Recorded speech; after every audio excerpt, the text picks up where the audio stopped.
Hello and welcome to another exciting video here in Mathland.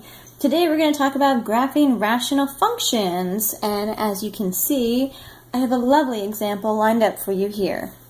So we have f of x equals, and I thought it'd be a little bit easier if everything was already factored out. So you could get a rational function that's not factored out already, but you just have to factor it and then you'll have this. So that'll be nice. You know how to factor by now, right? Right. Okay, so let's go ahead and break this down step by step and try to graph this. We've got some things that we can cancel out. So we need to know if there are any discontinuities. That includes asymptotes or holes, okay, or removable discontinuities. Now, to find those, we need to see if we can cancel anything out here. And it looks like we can. It looks like x plus 3 can cancel out with x plus 3 here. So guess what? That is a discontinuity. It's a removable discontinuity, or a hole. It's got a hole at x. Well, we're going to solve for it. X plus 3 equals 0. So we've got a hole at x equals negative 3. Now, this is just the x component of the ordered pair here. Now, to find where the location of the actual hole, we need to substitute this in to our original equation. Well, not original equation, my reduced equation here.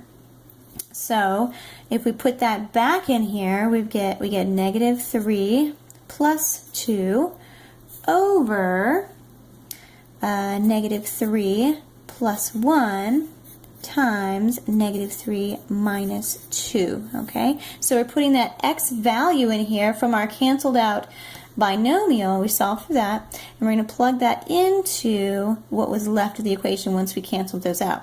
Okay, so we get a negative 1 on top, and then we get, let's see, this is negative 2 times a negative 5, and that would be a 10. So the y value of this precise location of the hole is negative 1/10, okay? So we have the exact location of that hole, or removable discontinuity, at negative 3, negative 1/10. Okay, so that's one discontinuity. The other discontinuity is going to be our asymptotes. Okay, so let's figure out what our asymptotes will be.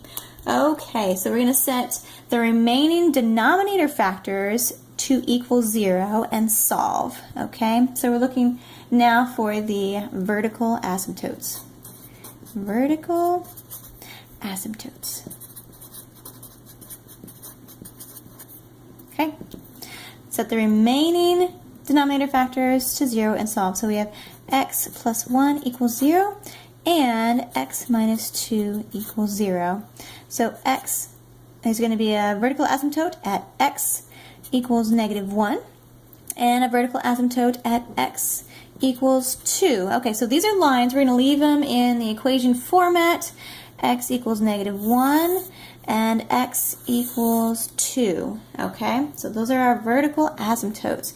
Label that area here. Got it. And then this was our hole. So when we are graphing, we can identify these parts and pieces. Okay, next we need to find our horizontal asymptotes. So horizontal asymptotes. Horizontal asymptotes.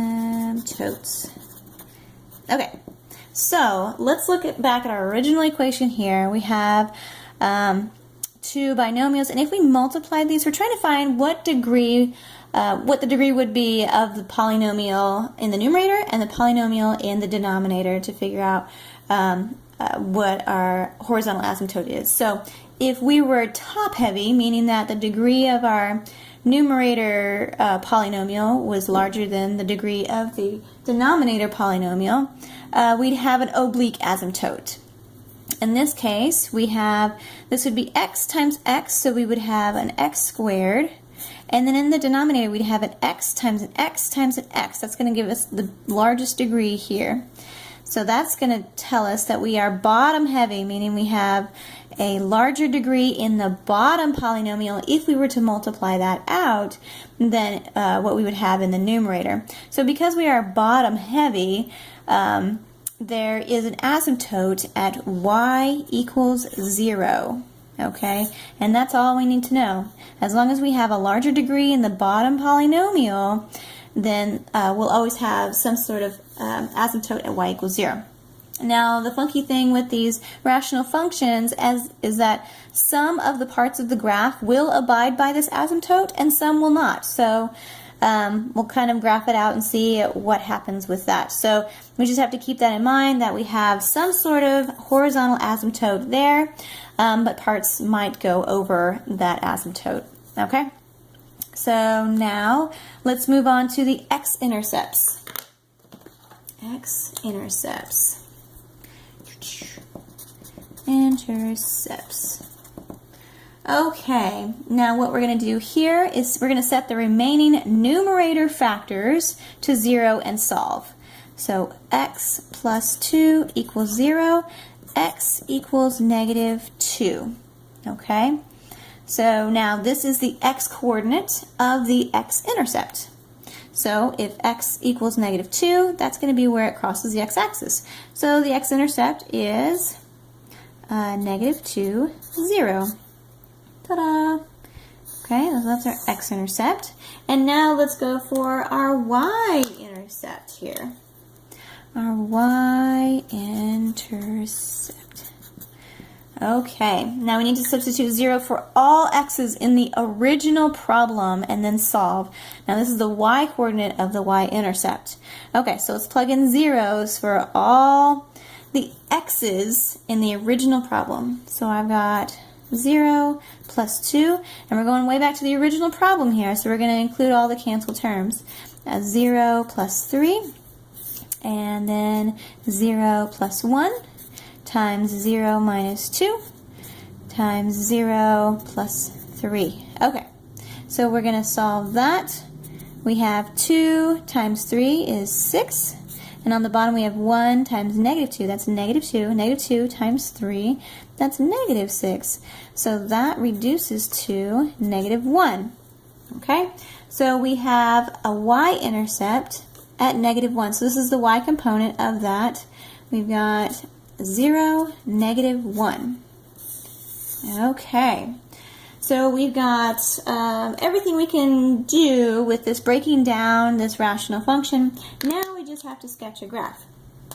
Okay, let's see if we can sketch a graph as neatly as possible here. Okay, let's identify our things. So we've got, let's do our asymptotes first. We have a vertical asymptote at negative 1. So I'm going to say this is negative 1. And I'm going to do my dashed line at x equals negative 1. And I have another one. Let's say this is 1 and this is 2. So I'm going to put another dashed line here. X equals 2. Those are my asymptotes. And I have a horizontal asymptote of y equals 0. So this might apply to some part of the graph, but not all parts.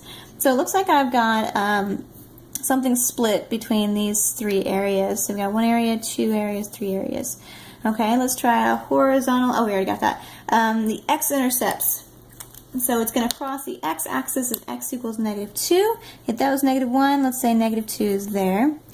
And then I have a y-intercept at negative 1. Okay, so let's say that's negative 1. Okay, so now what you want to do here is plot some more points.